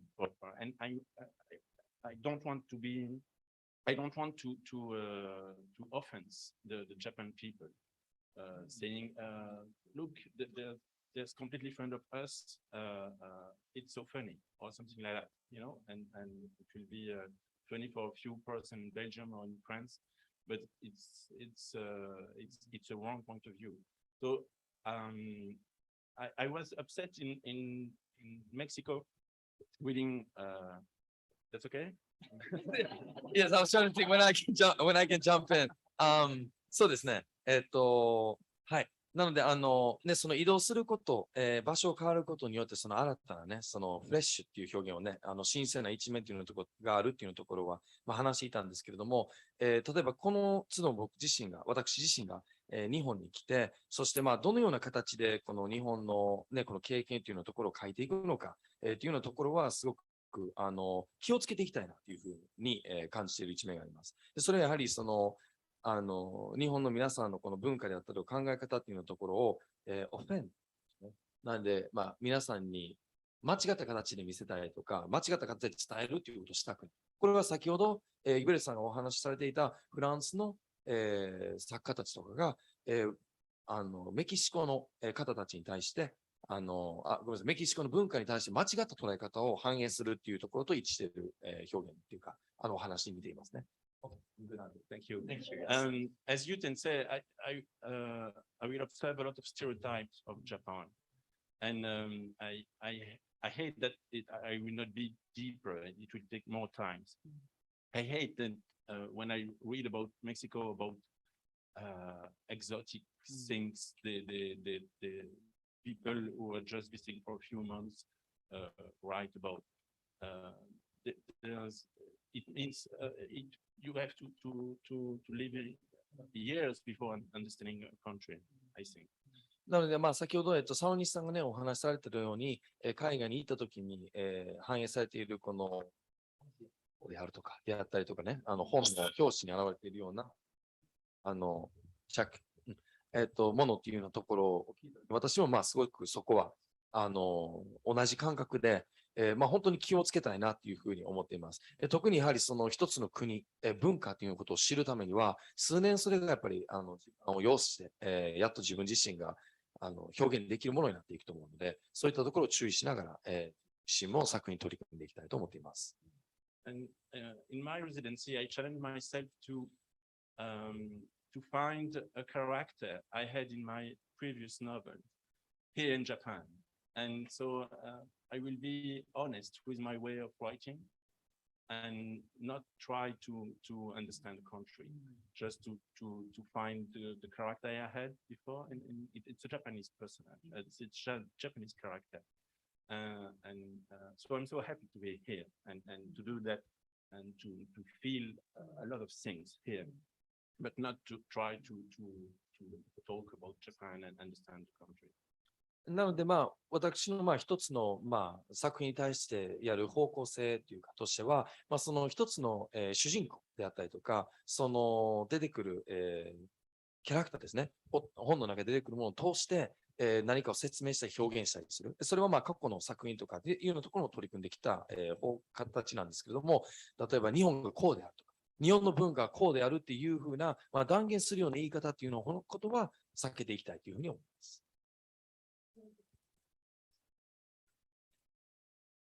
質問ありがとうございます。今、ユベールさんがおっしゃったみたいに、ユベールさんがおっしゃったことは、自分の記述に責任を持つということだと思うんですけれども、そこはすごくします。So thank you, first of all, for the question. And as Hubert just mentioned, what I feel from what he's mentioning is that you show respect and love for the place and your ability of writing, to your ability of writing.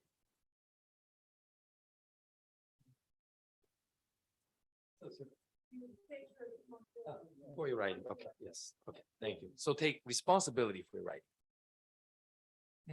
先ほど紹介したその旅をすると視力が一時的に回復するということなんですけれども、それと同時にポーラさんがおっしゃってた私たち作家もそうだし一般の方もそうだと思うんですけれども、どんどん忘れていくんですよね。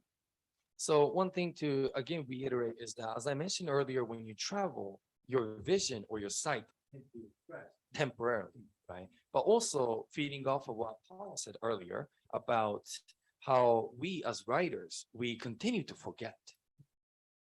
それって一瞬旅に出ると何か裂け目みたいなのからビジョン視力が回復してっていうことなんですけど、なかなか一回避けたものを自分の日常に持って帰ることが難しいということでもあります。So in a sense, when we travel, that element of disruption has been in a sense covered or is healed slightly, but it's really difficult to take that back to your own place for the writing. でそれを持ち帰るための一つの手段として、私たちは記述する何かを書くっていうことを術として持っているんだと思っています。So what I think is that in order to bring it back as a method or as a possibility to do so, we write and we record, and in order to actually keep that fresh in our mind. 皆さんの人生にもいろいろな裂け目があると思うんですけれども、それを抱えてどう生きていくのかっていうことを書くことを通して考えていく。それからそれを人に発表するときにはそれに伴う責任があるんだっていうのを今ユベールさんがおっしゃっていただいたんだと思います。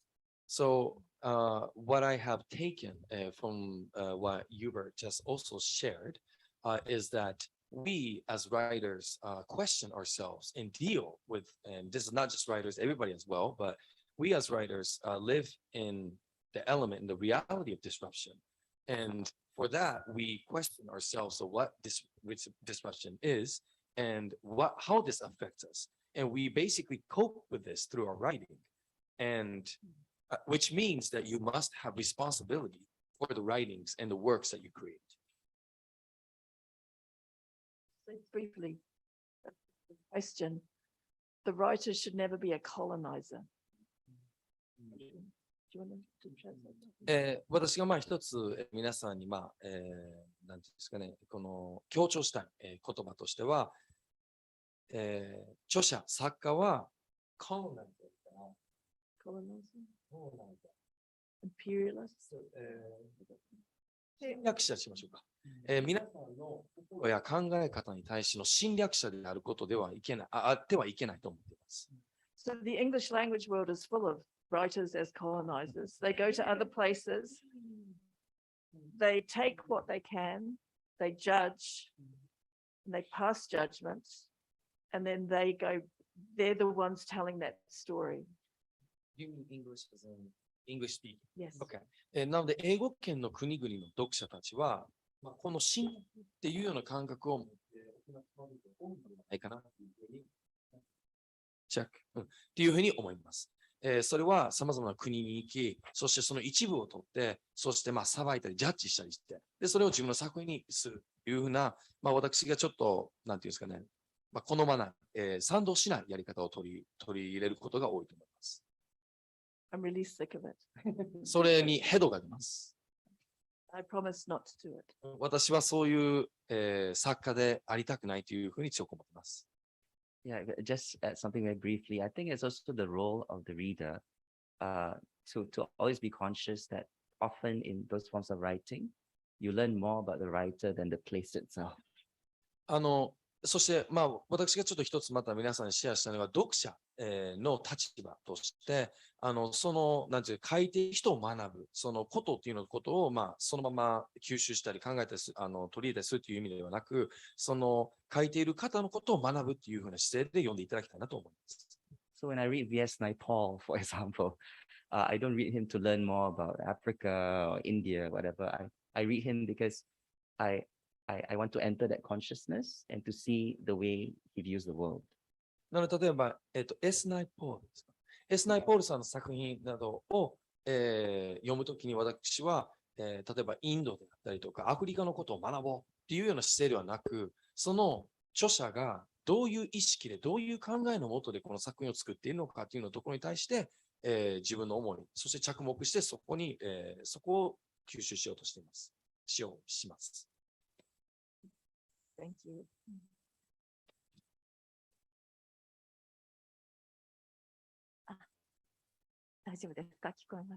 Yes, thank you very much for a very interesting discussion. And as Paula has pointed out, I also would like to raise a question of colonizer in the literature. And すみません、じゃあ日本語でいきます。今回そのエリザベス女王が亡くなったという非常に大きな世界的な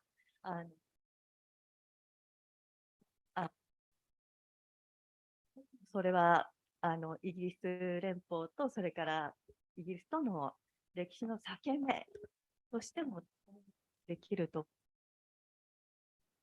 BBC の報道で、女性のコメンテーターの方がですね、お葬式の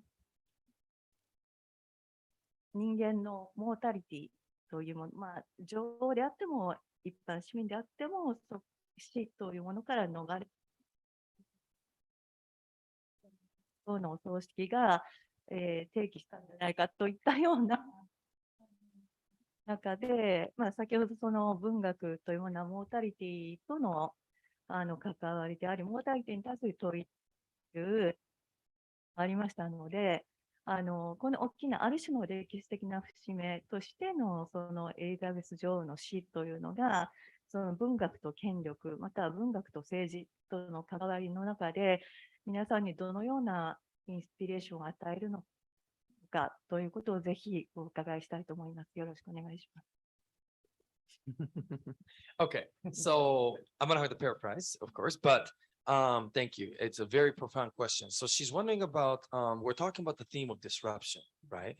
And of course, the passing of Queen Elizabeth in England has definitely been a disruption that's has caused globally, but especially in England, and taking that into the consideration of what happened, it's almost like a closing of what has the long reign that has existed, and so much of the influence that she had in worldwide.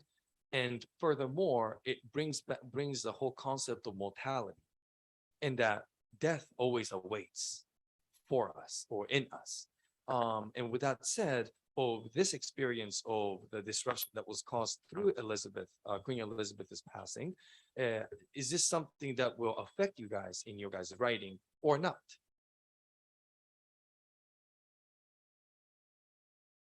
It's a really interesting question. And because I'm from the Commonwealth, Singapore's in the Commonwealth too, yeah. We're Commonwealth writers. We're getting a message. She wants us off. It does have an impact on your future. Will we become republics? Will we reinvent how we see ourselves as countries? That will definitely happen with some. It's a break, isn't it? It's a break with the past. So it is a disruption. And whether you think it's a good break or a bad break or just an inevitable one, it will create cultural and social change. There's no doubt. Do you agree? As a fellow Commonwealth,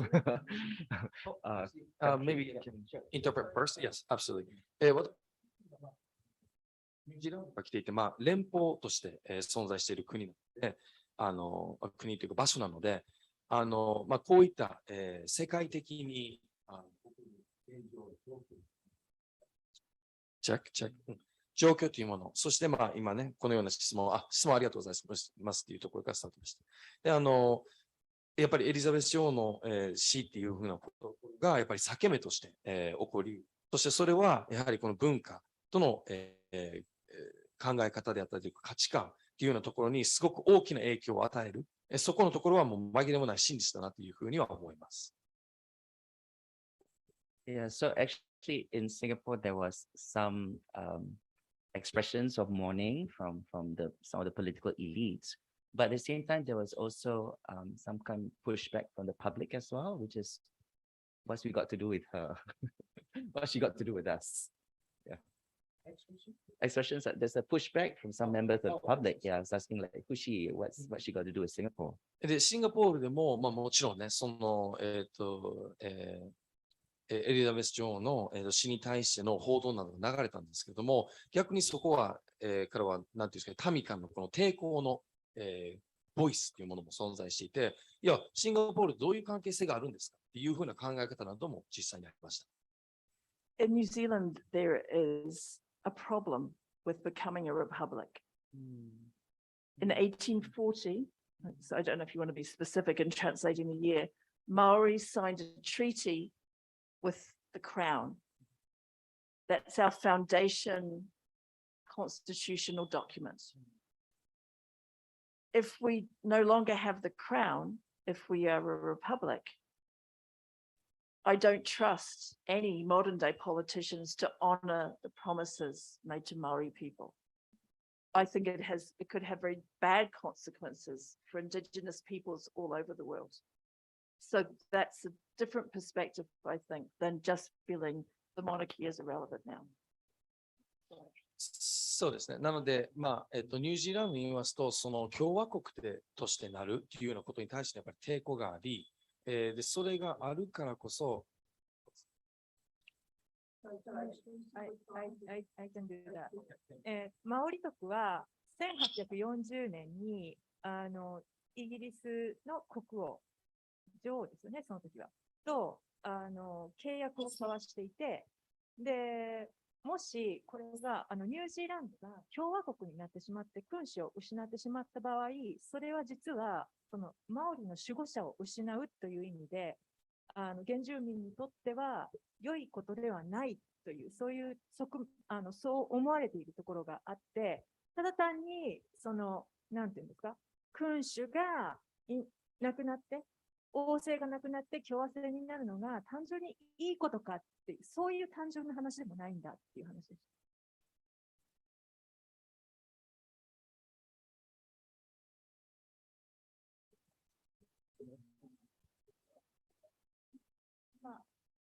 キングかクイーンかっていうところも非常にコンプリケーテッドなクエスチョンだと思うんですが、要するに、ジェンダーとエスニティと文化の問題というのは非常に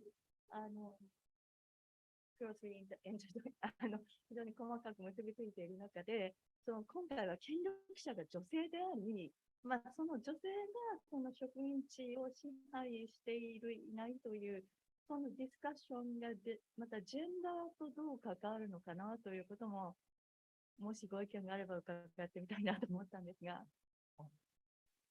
すみません。全体思考が、割って入るんですか？すみません。Sorry, I might actually break the flow with the question. 今のご質問、ぜひお答えいただきたいんですけれども、ちょっとお時間が、来てしまいましたので、すみません。ご質問いただいたところ、お答えする時間がございません。So thank you so much for your question, but however, we're already past time. So thank you for the question, but I apologize for not being able to respond to it. お時間になりましたので、今をもちまして、ラウンドテーブルの方一度一区切りとさせていただきたいと思います。まだまだお話聞きたいところなんですけれども、登壇した皆様、ありがとうございました。So with this said, we would like to close the roundtable discussion, and thank you so much to the panelists, everyone who spoke and shared your opinion and comments. Thank you.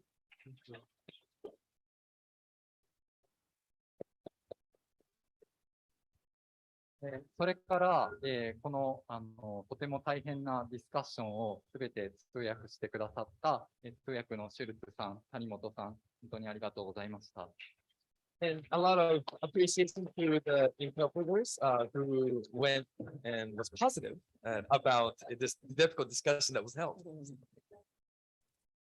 Thank you. 並びに、会場に来ていただきました皆様、オンラインでご視聴中の皆様、ありがとうございました。And of course, we can't forget to mention the appreciation to all of you who have come today, online or offline. 会場にお越しいただきました皆様には、17時45分までこちらのホールで登壇者の皆様とご歓談いただく時間の方を設けておりますので、ぜひ、お時間あります方はお残りください。And of course, for those who are here physically, the audience, all of you, we have time until 5:45. So feel free to with the panelists if you wish. なかなかこの6人がここの場に揃うということは、もうないかもしれないので。This may be the only opportunity that 6 of these panelists are here at the same time.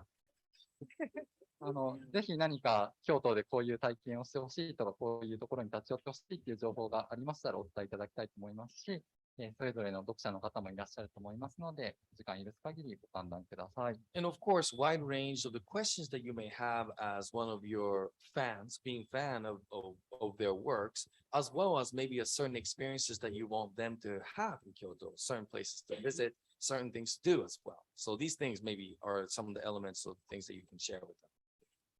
その際は、必ずマスクを着用していただいて、コロナ対策をしっかりした上で、ご歓談いただけましたらと思います。And of course, please be careful and take COVID measures, and please wear a mask when doing so, and while conversing with the panelists. それから、こちらの館の1階の方の訓授館の、店の方、館の方が、17時で閉まりますので、お残りいただき、1階の展示の方は、お立ち寄りいただけないかもしれませんので、ご注意ください。So another thing to note is that the permanent exhibition on the first floor is only available or is open until 5 p.m. So just to note that will not be available after speaking to the panelists. それから、ここで大切なお知らせがいくつかございます。Oh, and there are a few other elements, important information that we would like to mention. まず、本日ご登壇いただいているエミリーさんのイベントが、10月10日の月曜日にサバブックス、出町田のサバブックスの方で、あります。So today's panelist, Emily, will be holding a talk event in Demachiza Cover Books from 5 o'clock, October 10th. 今日のイベント中にもありましたように、エミリーさんは森見富彦作品の英訳者としてもとても知られております。そこで書評系の YouTuber の助真さんにいらしていただいて、お二人で森見作品の魅力について語っていただく予定です。He is known for and there will be a YouTuber, actually, Sukezane-san, and they will talk about the appealing and attractiveness of his works. 詳細につきましては、サバブックスのホームページもしくは京都文学レジデンシーのホームページをご覧ください。More details will be on the cover books, also Kyoto Writers Residency note. それから会場の後ろの方に、登壇者の方々の、本の、販売スペースをサバブックスさんから用意していただいております。Also, we have a booth today of the works of our panelists here today at the back of the room. それから、そちらのブースの方に京都文学レジデンシーの実行委員会が、昨年度に発行しました市場レジデンシーの冊子トリビウムが販売されております。There will be a booklet that the executive committee of the Kyoto Writers Residency has written in the, on the table there as well. 皆さんぜひお手に取ってください、ね。Please have a look at them. Thank you. それから、この京都文学レジデンシーの、試みについて、我々実行委員会では、今回1回だけの開催ではなくて、この後2回目、3回目を続けていきたいと思っております。So here at Kyoto Writers Residency Executive Committee, we wish to continue this kind of event. So this will be held twice and 3 times, and that is our aim. ぜひこの京都文学レジデンシーの趣旨にご賛同いただける方がいらっしゃいましたら、YouTube の概要欄や、京都文学レジデンシー実行委員会のホームページに支援のお願いが載っておりますので、ご支援のほどどうぞよろしくお願いいたします。So if any of you could support this concept and the purpose of this residency, there will be on the YouTube channel, on the description, there's a residency. There's a URL there. So descriptions of how you could support this residency. また、運営を手伝っていただけるスタッフの方も、大歓迎ですので、お声かけいただけたらと思います。Also, we all welcome who could support the run. それでは、最後に、実行委員会の代表の吉田さんからご挨拶をいただきたいと思いますので、吉田さん。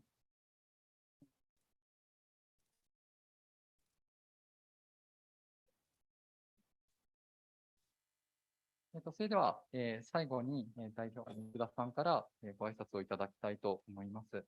はい。谷さん、ありがとうございます。皆さん、今日長時間どうもありがとうございました。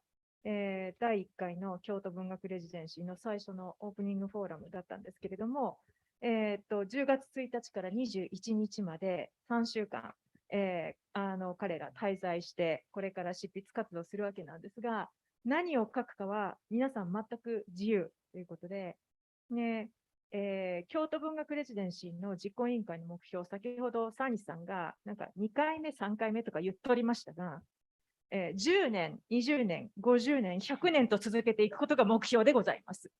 So, first of all, thank you so much to all of you for joining today for this long, time that you guys have devoted for us to be here. And this was the very first forum of the Kyoto Writers Residency. And furthermore, we do want to reiterate that from October 1st until October 21st, in 3 weeks, that the panelists that you see in front of you will be here in Kyoto, and they are free to write about anything they wish. And Mr. Sawanishi also mentioned earlier about maybe our goal to perhaps continue the second time, the third time, A matter of fact, we are looking for 5 years, 10 years, 50 years, even a century to continue this. So that's the mentality that we want you guys to understand. 文学は実際に人間が書くもので、ここにいる一人一人の人たちが、書いていくものなんですけれども、と同時に私たち書いてる人間、あるいは読者一人一人の寿命をはるかに超えるものなんですよね。So literature is something that is written by writers. And for just like the panelists we have here, but again, whatever that is written in that era goes far beyond and has a possibility to go way far beyond our lives, each other's lives. で、その文学の、命っていうのをつないでいくっていうのは、一人一人っていうよりもむしろその文学コミュニティ、それは今日会場に来てくださった皆さん、それから同時配信で見てくださった皆さんと書き手と、それや翻訳者や出版、そういうコミュニティでつないでいくものだと思ってます。So the continuation of literature, of course, is needless to say, can only happen through writing. And not only by them, but with the audience, the people that you guys have come here, people who support and create this movement and this continuation of literature, and not only the people in here physically, but also the people who are joining online. And without this, this will never be possible. 京都文学レジデンシーの実行委員会は、文学が作られるプロセスっていうものにコミットしている大学教員が緩やかにつながって始まったわけなんですけれども、まだまだ各方面、いろいろな方々のご協力を必要としています。So Kyoto Writers Residency began with different professors from university to come together and wish to continue and to expand this idea and the beauty of literature, but we have to emphasize that it can never be able to continue without people's support. 日本初の文学レジデンシーを長く続けることに賛同していただける個人、団体の方々、そしてとりわけ、今ここで文学が作られていく場作りに興味のある学生の皆さん、それから学生だった皆さんが仲間に加わってくれることを期待しています。This is the very first writers and literature residency, and we hope to continue this as much as possible. And we need support as well as, yes, we need support from individual, from organization, and people who help make this location and this movement of where we are today. And we would love for students to join, and those who were students in the past to join in this movement. はい、それから最後に今日は京都芸術大学、龍谷大学、立命館大学の学生さんたちの協力によってフォーラムが開催できました。学生さんたちにちょっと拍手よろしくお願いします。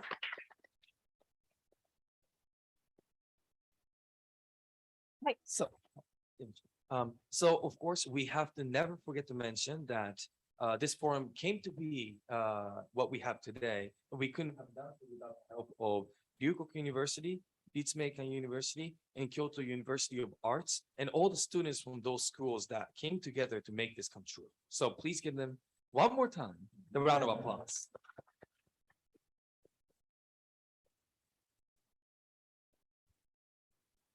吉田さん、ありがとうございました。本当にこの素敵な会が2回、3回ではなく、もう5年、10年続いていくことを目標に頑張っていきたいと、100年続いていくことを目標に頑張っていきたいと思いますので、皆さん、ご支援、ご協力よろしくお願いいたします。本日は長時間にわたりご視聴、ご参加いただきましてありがとうございました。Thank you so much, everyone.